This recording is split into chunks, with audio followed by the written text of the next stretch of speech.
Welcome to Group Talk. 4 shows, 1 podcast from the Small Group Network focusing on topics relevant to small group ministries.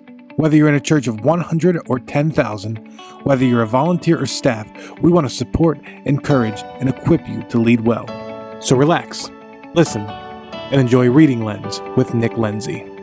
Hey friends, welcome back to another episode of Reading Lenz. We're so glad that you've chosen to take time to hang out with us today. I'm Nick Lenzi, and it's an honor to be your host. For those who are new, welcome. We're so excited that you've joined us. Here's how Reading Lenz works. Each month I have on with us a guest who is a small group point person like myself to share with you insights from books that we're reading and what our takeaways were and how we plan to incorporate them into our lives, leadership, and small groups. I'm a big fan of today's guest, Kiersten Telzerow. Kiersten is the group's director at National Community Church in our nation's capital. In fact, she lives in Capitol Hill with her husband and 4-year-old golden doodle, Luna. Fantastic name. Kiersten, welcome to the show. Hey, Nick, thanks so much for having me. I actually have a golden doodle story to share with you.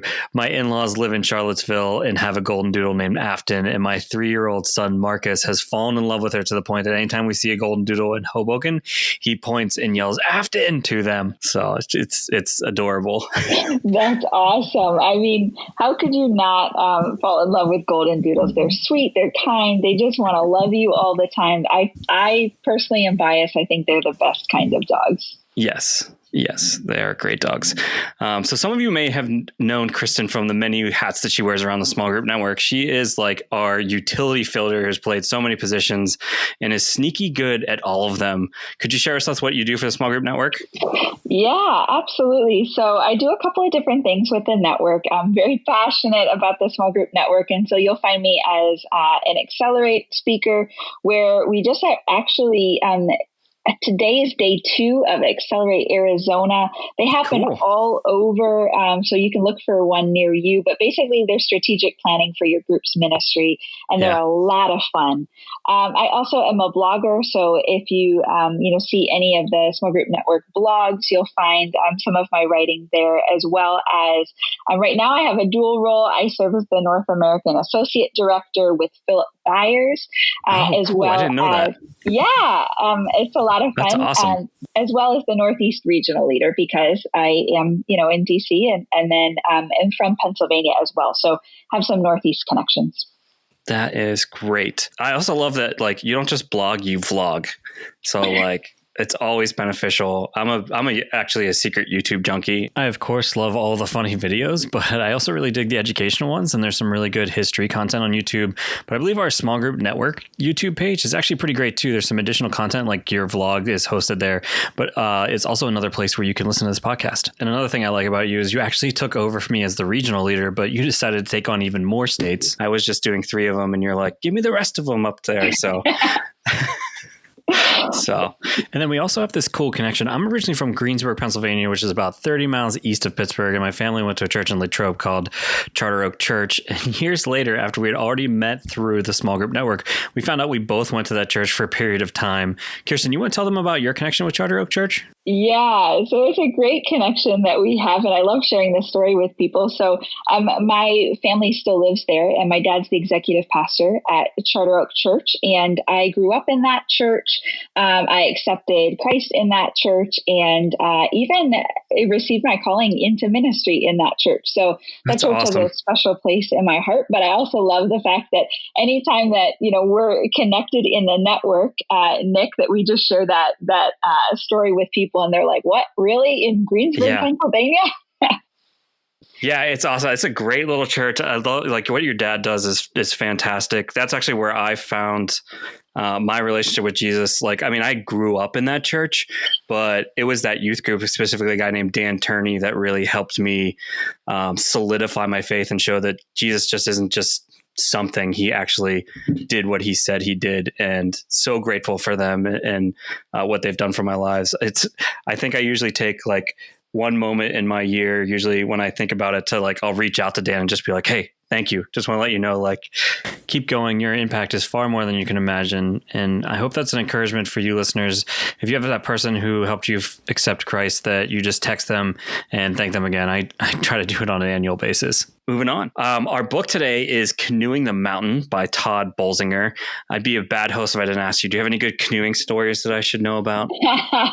So this is hilarious because I absolutely love the book, but canoeing does not. Canoeing and me, we don't go together. You can add camping to that list. I just generally, you will not find me canoeing in my spare time. Yeah, because you are a Disney World girl, right? Absolutely. I would far prefer to go to Disney over canoeing. So I actually do have a canoeing story, believe it or not. We actually did it as like staff development back in 2013. We went portaging, which is when you like hike with a canoe. So you go from like lake to lake, and to get to the other lake, you have to like climb over this mountain. So our Canadian listeners are going to be like, oh yeah, I know what that's all about. So it'll be pretty great there. And we went through Algonquin National Park with our staff, and it was one of the best things and worst things that ever happened to us because it nearly destroyed our staff because we spent a week together, no cell phones, nothing. Took 12-hour drive to get there and back. So like it was quite the stress on our staff. But I think what I really enjoyed about that trip and experience is that you think with all that hiking, portaging, canoeing, and camping that you're going to physically break down first. But actually the first thing to go is your mental and emotional ability. But you learn throughout that trip that the thing that makes a difference in your day is your attitude. You know, you can choose to be miserable or you can choose to find joy. But when you choose the right attitude, you can make it through a lot of things that suck. I think that kind of leads a little bit into why he's, calling this Canoeing the Mountain because, one of the things he's really big on is this leadership concept of, going through that pain and going through things that are uncertain. Those are the things that cause growth. So actually, let me share a little bit more details about the book Canoeing the Mountain by Tod Bolsinger. Subtitle is fantastic. I'm learning I'm actually a sucker for a good subtitle. This one is Christian Leadership in Uncharted Territory. But a little bit about Todd. Todd is currently a professor of practical theology at Fuller Theological Seminary. Prior to that, he was a pastor for 17 years in San Clemente, California, which is where a lot of this book was developed out of. Kiersten, I enjoy having our guests pick the book. What stood out to you about this book that you selected for us to unpack? Absolutely. Well, we already cleared the air that it's not because of anything related to my love for canoeing. But we really have been doing a lot of reading as a staff in this season. And I mean, we know the saying leaders are readers, right? And so this is just one of the books that our executive leadership team has been reading. And so I always try to focus on reading, what they're reading. And I also love books that really help me develop and become a better leader. And this book literally did that. Like I grew so much in thinking about what are the areas in my life that are considered uncharted territory and in my ministry, and especially even in this season. Yeah. I love that nugget of reading the books that they're reading and kind of understanding, what they're going through. And I feel like that's always super helpful too, because they'll pick up some lingo that they don't recognize comes from those books. And so they'll come into those meetings and they'll say one of those key words, and you have such an advantage over another staff member. Not that it is like an advantage you have to have, right? But at least allows you to go, oh, I know exactly what you're talking about. So. Oh, exactly. And that happened several times throughout this book. And I was like, oh, that's where they got that from. It's always a good thing when your leaders are learners. I think that's another maybe thing from this book too, of being a learner to get through these uncharted territories. But this book does a great job of laying a foundation for approaching uncharted territory. And what they do in this book is it's broken up into 5 parts. The first one talks about understanding charted territory. And then Todd has a really distinct view of leadership, and he kind of goes into each of those as we get to that, which we're going to get to. But I think one of the things the listeners probably still asking is okay, so why is it called Canoeing the Mountain? And the reason it's called Canoeing the Mountain is because Todd is a really big fan of Lewis and Clark. So Lewis and Clark were explorers. We had this is in the early 1800s. Thomas Jefferson is the president. He has just purchased the Louisiana Purchase, and he is looking for these explorers to go view what he just purchased. Talk about a blind buy, by the way. We're just going to buy this land. We have no idea what's in it. That stuff to me is beyond what I can comprehend. Also blind in going and finding the Pacific Ocean. Yeah. I don't know how they made it. Even reading this book, it's how do you know where to go? So I think one of the other things why it's Canoeing the Mountain is that they had expected that they were going to find a river that would take them straight to the Pacific Ocean. And as they started going further west is when they hit the Rocky Mountains, not even knowing the Rocky Mountains are there. And if you've ever been to the Rocky Mountains, they are never ending. And so I can't imagine what it's like to get to one mountain, climb over it, and then see like 7 more and not even see an ocean. So that's a big part of the uncharted territory. But I also think, Kiersten, there's 2 other things that we should define for the listener. And this is one, how he defines missional, one, how he defines leadership. Would you like to take how he's kind of defining missional for us? Yeah. So he's defining missional in the sense that it really is, an external perspective of the church doesn't exist for ourselves. And he says that in several conversations that he's had in his local church as well, where he says the church really isn't about us. The church is finding people who don't know Christ and then creating ministries and being innovative for the sake of them that don't know Christ. And then, as you talk a little bit about his definition of leadership, he really does talk about how this missional concept is shared. It's not you just going on mission for Christ. It really is this collective and communal, for lack of a better word, mission where we've been commissioned with Christ to go and do so. Yeah. Cool. And I think the other thing that I think that's important to talk about here too is then like how Todd views leadership. And so for how he talks about this is that leadership is energizing a community of people towards their own transformation in order to accomplish a shared mission in the face of a changing world. And a big part of this is that transformation. In order to accomplish transformation, Todd uses a Venn diagram in the book to show that transformational leadership is a combination of 3 concepts. The next 3 parts of the book breaks down each concept, which is technical competence, adaptive capacity, and relational congruence. And it's when all 3 of those are combined that you have transformational leadership. And we're gonna break down each of those as we go on in this podcast. But before we get there, Kiersten, let's talk about, what does the uncharted territory look like inside our own small groups? What does that look like? What that we're currently facing when it comes to our groups? Yeah, that's a really great question. And, I think in this season, it looks like many different things. So I have a seminary degree, and Todd even says this in the book. And he was like, you'll get to a point in ministry where you'll go, the seminary didn't prepare me for any of what I'm going through right now. And that's really where I think where we're at in post-COVID is that, well, what do our small groups look like when, we're throwing around terms like I just heard this the other day, that's what about our phygital groups? And phygital are like physical and digital groups. And I was like, okay, that's a new word for a concept that we've been trying to explore that's been uncharted territory, because what we ended up doing at NCC is we launched an online campus. We launched our online groups. We said, let's open it up and have provide leadership and development for people all across, globally, wherever they may join from. And now we're finding, okay, so now we have a mix. We have people who have joined online, and then we have people who are wanting to meet in person again.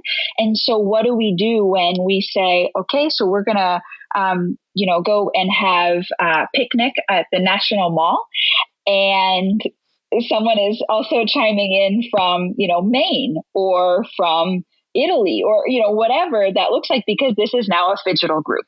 And so that would just be one simple example of, I was not taught that in seminary. We've never had phygital groups before.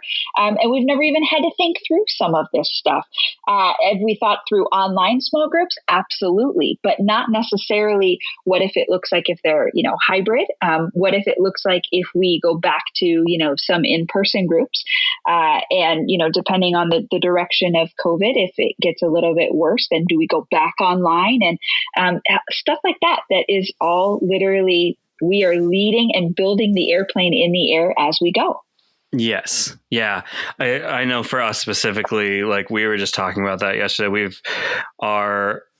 we have some in-person groups that are back and they're kind of thriving, but being in the Northeast, winter is coming, and we've just been thinking like, all right, so what are we going to do once this transfers back? Because we've also seen that anytime we hold an event that's inside, our numbers just aren't great because one, it's hard to do safe. And I think people also recognize that's where a lot of that danger lies sometimes. And so, yeah, it's definitely all uncharted. And so we were trying to think through that as a staff last night and what that looks like. One other thing I'd love to throw in right here that's kind of related. If you're still stuck trying to figure out online community, I want to encourage you to check out a new resource that we have from Small Group Network. It's actually by the online pastor at Saddleback, Jay Cranda. He has just recorded a course for us called How to Start and Sustain Healthy Online Groups.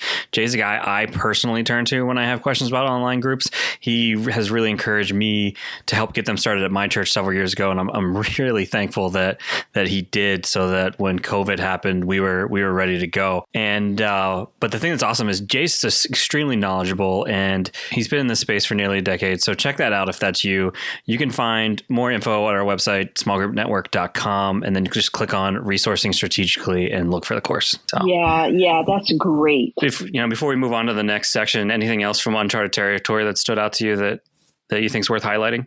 Yeah. The other thing that he talks about in his book is this principle that really has become a life motto for him in, really living and adhering to the mission, is that he says we often are finding ourselves in two things.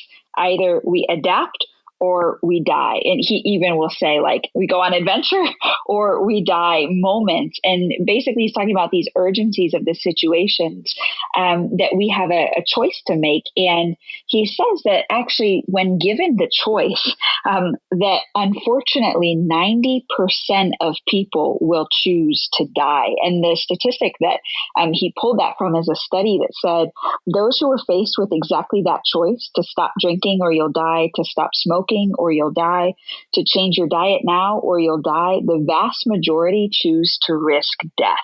And so he's just further communicating the importance of choosing adaptability, choosing the adventure that they saw the Rocky Mountains and they went anyways, as opposed to just saying, well, this mission is over.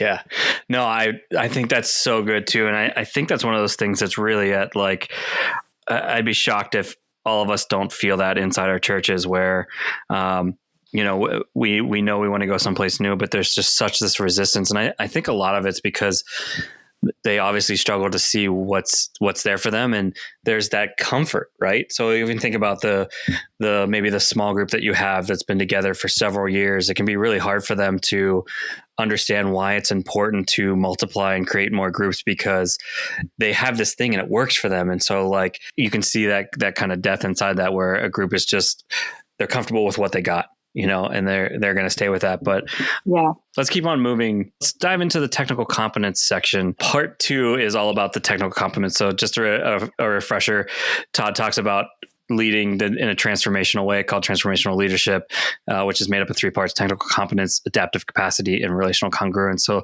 the first one is what he calls off the map skill set on technical competence. So before people will follow you off the map, gain the credibility that comes from demonstrating competence on the map. And that really starts by building trust with your people. How do you build trust with your leaders and organization? Yeah, that's a really great question. So in DC, this takes a long time to build trust, more than I had thought, because prior to living in DC, I lived in Georgia. And, I just felt like, I was here for 6 months. You build credibility and people trust you. But in DC, it took about 2 years to build relational equity with many of the leaders that I have, because it's so transient that they were just really assessing like, okay, is she going to stick around or is she going to be gone like X, Y, and Z? And they say that if you've moved, if you stay in DC and have not moved out within 2 years, you're considered a veteran. And so 5 years later, I'm still here. And so I think one of the biggest things of building trust with leaders and building trust with an organization is really I had to carve out intentional time, and I still do on a regular basis, to build relationships with the leaders as well as the staff. So it's not uncommon for me to just say, hey, this entire month I have set aside just for coffee with all of my leaders or coffee with my staff. And to be able to just continue to build those friendships and those relationships, to just let them know that I truly care about them as a person as well as a small group leader. Yeah. What does that look like through COVID when you can't necessarily get coffee? Yeah, that's a great question. No, so I just did it recently, and it was great. I opened it up and I offered coffee or tea via Zoom, and they were able to sign up for a specific time. And I said, typically I would love to be able to just be sitting across at a coffee shop across the table, and we would share a conversation. But we might not be able to do that right now because a lot of our coffee shops are just to go orders. I said, what we can do is just do it over Zoom. And so sign up for a time. And then I really wanted to know two things. I wanted to know, how were you feeling in terms of your group and leading this semester? But then I also wanted to know, apart from group, we don't really have to talk about groups right now if you don't want to. I just want to know how you're doing and how your family is doing. Oh, that is fantastic. That is a great idea. One of the reasons why I think that's a great idea is you distracted them from Zoom with the coffee. So often it's like, hey, do you want to meet on Zoom? No, I don't want to meet on Zoom. I do it all day, right? It's the common thing that I think a lot of us are used to hearing. But you were able to break that down by saying hey, I know we can't get coffee, but why don't we do coffee on Zoom kind of thing? I like that. That's a creative way to handle that. When I think about this question too, about how I build trust, a lot of it for me comes from, I try to be as consistent as possible. I want people to know what to expect. And my lead pastor, Chris High, actually has a really good leadership lesson on this that he comes back to annually with us. But so often we strive to be constantly creative, thinking of new ways that we can, teach our leaders and communicate with them instead of just being creatively consistent.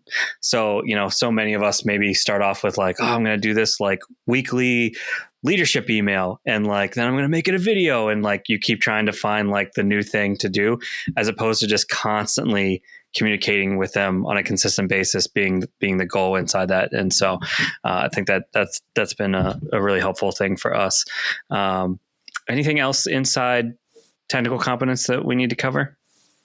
I don't think so, because the next section is actually my favorite in the entire book. Yes. So let's move on to it, because man, I think this is where, if you pick up this book, this is the one where you're going to go through multiple highlighters to get through adaptive capacity. If you don't mind sharing, we were talking before the interview about how you had studied this transformational leadership kind of in college, and that you had heard two of these, but not this third one. Would you mind sharing that with the audience? Yeah. So in transformational leadership, in college, we had talked about technical competence as well as relational congruence, but we hadn't really talked about adaptive capacity. And I guess what I would, specifically start off and define the transformational leadership is, it basically centers around the entire person of who you are leading. Because in transformational leadership, it doesn't matter necessarily what role you're doing as much as it matters about the person and how you're growing and how you're literally being transformed in the process. And I think that's why Todd really brought transformational leadership into this text, because transformational leadership is the whole in mind.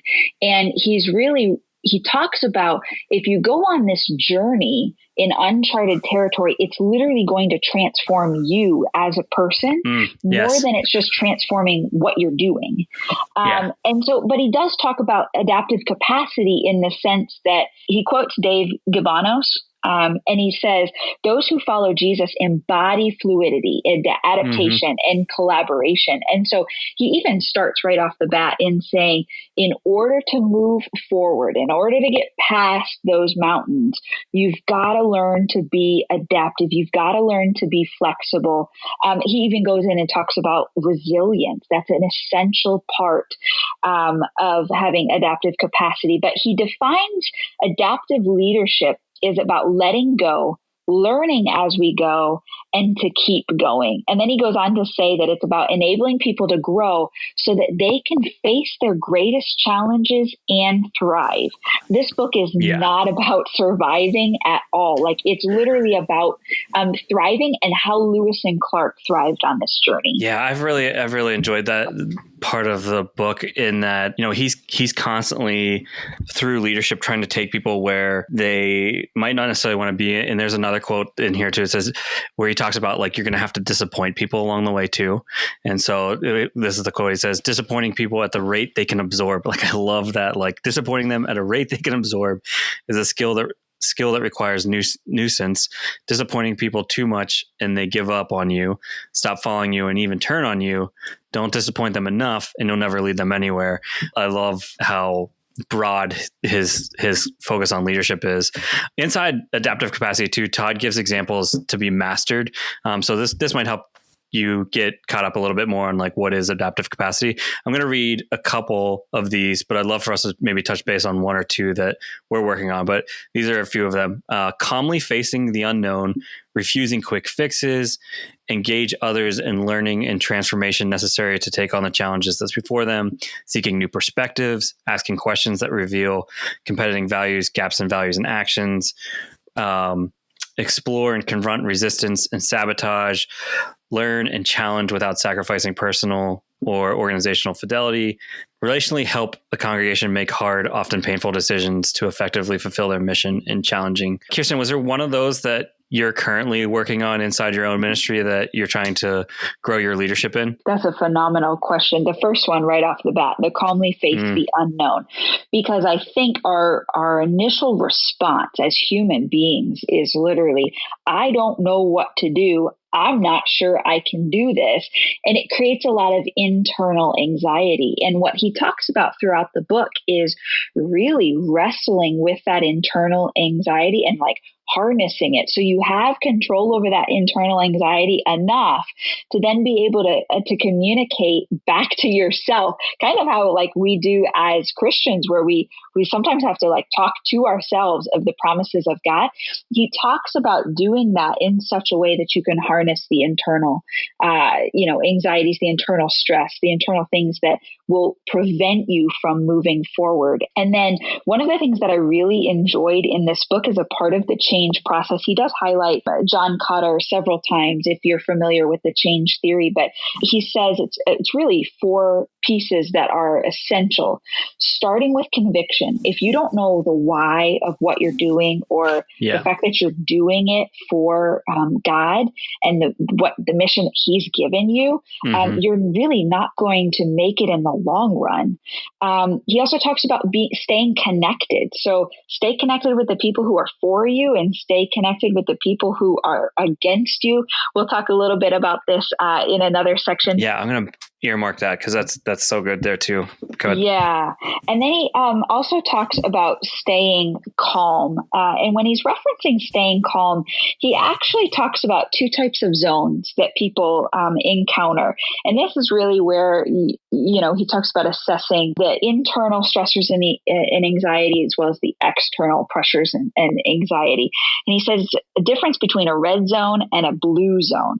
So really, if you want to call it a little bit of some emotional intelligence, if you will, you have to do an assessment on yourself as well as your situation to determine the zone. So if you're in the red zone, you're pretty emotionally charged. You might have personalized conflict, unresolved issues in self, disproportionate intensity, and the conflict is always about me. Whereas if you're in the blue zone, that's where the values are in the conflict. Self-awareness is key. You have proportionate intensity. Conflict is generally solved, and the conflict is always about the mission. And then the 4th piece is stay the course. And that's where he really talks about resilience. How do we and where do we have resilience to really just continue to push forward, no matter how difficult it is, or no matter how much we don't know anything about, the situation that may arise. So conviction, connectedness, calm, and then the course. Yeah. Where have you seen the need to adapt within your own groups and kind of use this adaptive capacity? Yeah, we've been asking ourselves a lot lately, like, what is our new measurement? Like, what are our new metrics? How are we measuring engagement right now? Because I can tell you, it isn't how many people are walking through the front doors of a building, right? Yes.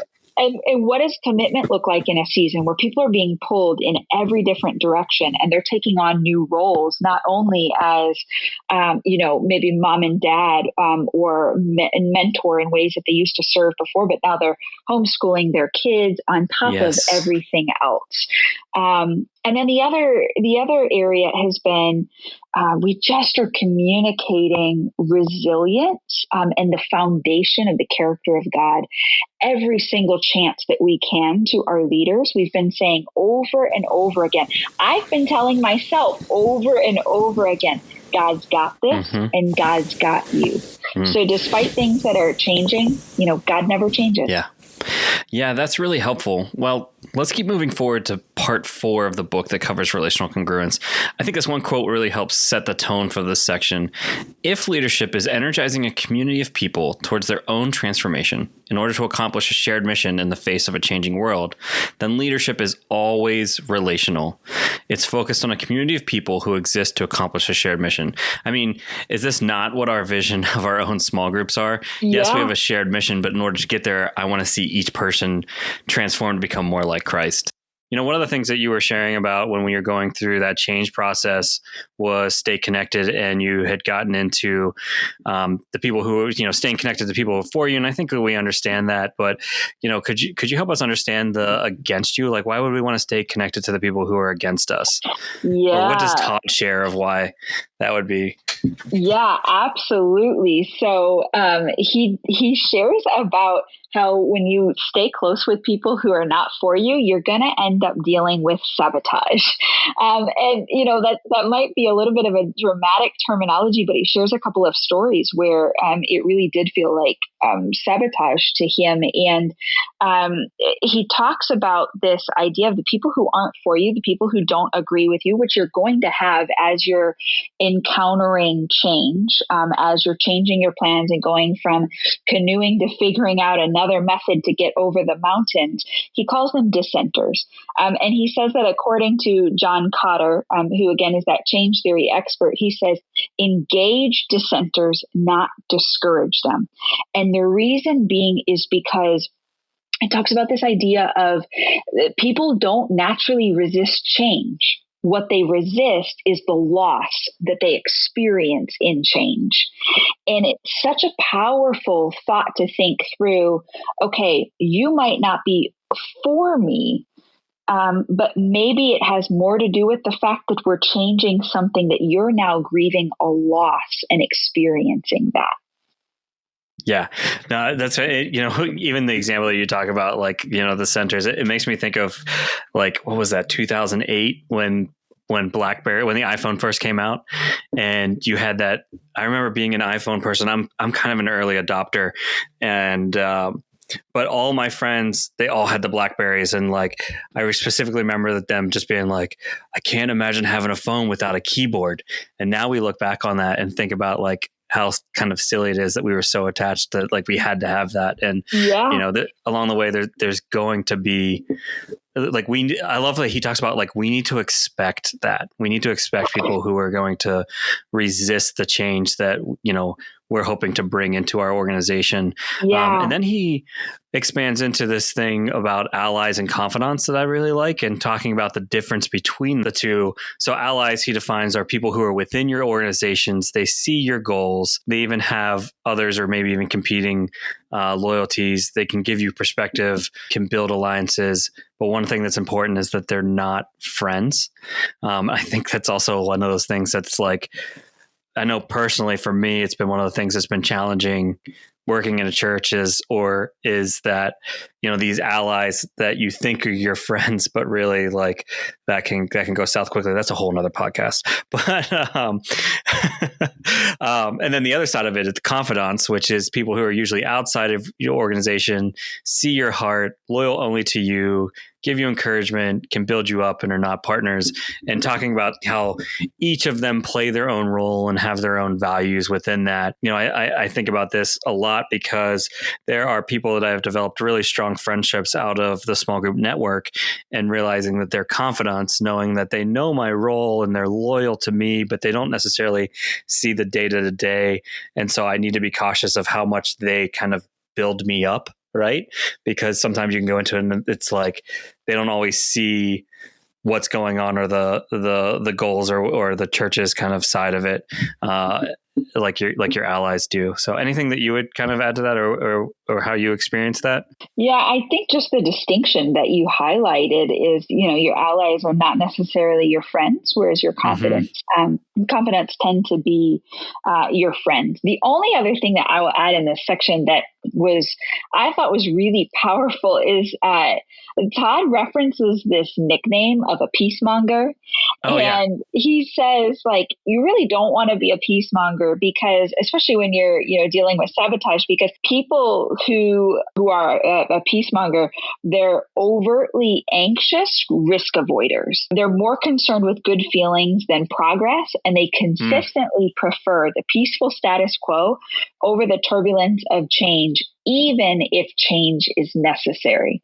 Yes. And so, he just was like, you really don't want to be a peacemonger. Maybe someone who's a peacemonger, and then that's when he talks about, making sure that you're engaging with the people who are for you, the people who aren't for you, and then also making sure that you're just continually, okay, am I making this decision to just keep a peaceful status quo, or am I making this decision because this really is what needs to be done, because I'm sticking to the mission, and it will result in change and it will result in loss, but it's the way forward. Yeah, no, that's excellent. It was just, let's wrap up this book. So part 5 is on transformation. And I really think where he's trying to wrap this up as well is that inside this part as well, he introduces someone else who's very key to Lewis and Clark's success, which is they met up with Sacagawea, and she really was able to help translate and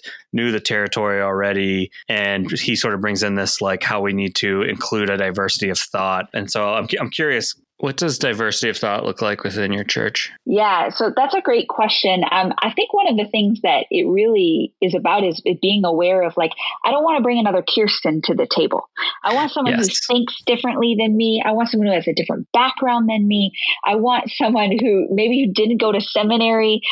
And that way I'm continuing to enlarge the leadership pool, and that there is that diversity of thought, because he says when you have diversity of thought, then you have improved problem solving. And that's one of our greatest prayers at NCC in this season, is we want to be solutionaries. And in order to be solutionaries, not only do we need to be, seeking the Lord and what his will is in this season, but also we need to be bringing many people around the table and inviting them into the process. That's such a great way to communicate that. I was thinking too in this of how much, like, one of the concepts he kind of talks about in the book too is this, like, seeing things from the balcony and getting out and that as well. But I loved your point on, like, I don't need another Kiersten at the table. And I see this a lot inside our own church, where we have a lot of, sorry, this is another podcast that's going to talk about Enneagrams, but we have a lot of ones in our church. We have a lot of, like, our leadership is made up of a lot of, like, that perfectionist kind of type. And when we go to hire, I think sometimes we look exactly for that, like, same one again, and miss out on the fours who can really help us, feel and care and don't have necessarily these huge gut reactions to everything. And so I love that you're talking about, like, bringing in other voices. I think about one of the things that's been helpful for me as well is, like, continuing to look for the next generation as well and bringing them on staff. I think sometimes we get hesitant because we think, like, oh, what do they know? but like they give you such a different vision than what you're not typically used to, which I think is good too. Or even just like they always find great ways to know how to communicate better and more effectively, since that's constantly changing too. Yeah. All right. As we wrap up, I want to start this new section on this podcast that is kind of like a lightning round. If you want to tweet me, or however, if you want to find me on Facebook, I'd love a name for this section, but I'm going to end each show with the same question. So first question is, what's a book that you've read recently that has had an impact on your leadership? Yeah, that's a great question. So I just finished reading The Vision Driven Leader by Michael Hyatt. Oh, just phenomenal, phenomenal book. I really am on this vision train right now. And so I would highly recommend it, because he unpacks, like, not only do you need to have a vision for your organization, but in order to understand a vision, you have to have a personal vision script. And if you don't have one, you need to get one. And then he walks you through the steps of how to have one. That's awesome. Yeah, I'm a big fan of his. Before there was this show, Reading Lenz, we used to have the same format, and it was called Book Talk. And we did his book, Free to Focus, back in March of 2020. And you can hear how I implemented that into how I work as a small group director. And then what's one book that you would say that you're looking forward to that's on your list? You know, I saw recently on your Instagram that you have like 5 books that you're about to tackle. Yeah, Nick, I think one of my biggest problems is I always have a stack of books that I want to be reading. So I'm working through that stack. And the next one on my list is a book called Compassion and Conviction. It's a basic guide for civic engagement. And so just trying to read right now, we've been encouraged as a staff to read all kinds of books that we naturally gravitate towards, books that we don't naturally gravitate towards, and to really just continue to be learners. And so that's next on my list. Yeah. It sounds like your church is really embraces personal development. What does that look like at NCC? Yeah, NCC very much so emphasizes even personal development. So that's everything from continued resources for whether that's books or conferences, whether that's being a part of networks and being in, like even the small group network huddles. That's a huge part of even my personal development that NCC rallies around and says, no, like we want you to be a part of that stuff. And it's a huge blessing. That's awesome. Kiersten, thank you so much for joining us today. I know that, you're always doing so much for the small group network. So thank you. I'm Nick Lenzy, and I want to thank you for listening with us. Thanks, Kiersten, for sharing your experiences with us. We hope that you enjoyed today's podcast. Reading Lenz will be back next month with Tommy Carrera from Mission Church in Ventura, California. We'll be covering the book Tribe on Homecoming and Belonging by Sebastian Junger. I am looking forward to this one. And then this is the summary. We have a strong instinct to belong to small groups defined by clear purpose and understanding tribes. This tribal connection has largely been lost in a modern society, but regaining it might be the key to our psychological survival. This is awesome because it's not written by like small group pastor. And so like the fact that they're using small groups, I think is really exciting. So I'm looking forward to diving into that book. And, so if you want to join along with us, that's the book that we're going to be reading. But remember, readers are leaders. Take care, everyone. Before we go, I've got a question for you. Are you subscribed to the Small Group Network monthly e-newsletter? From our latest articles, video and podcasts, to our upcoming events, to our new Huddle Conversation Starter, this dynamic resource is delivered directly into your inbox each month. Join the 20,000 other small group point people who have subscribed by visiting smallgroupnetwork.com. Scroll down to the bottom and click the blue subscribe button today. And thank you for listening to Group Talk. We invite you to subscribe to our podcast through iTunes and get new episodes downloaded automatically. Also, if you enjoy this program, please take a few minutes to give us a positive rating on iTunes so that other small group point people can find us more easily. We encourage you to visit our website at smallgroupnetwork.com to access our library of free resources, connect to a huddle with other small group ministry leaders in your area, read our blog articles, or join us on our Facebook group. Don't forget to use the hashtag SGNet when engaging with your social media channels. Thank you for your support.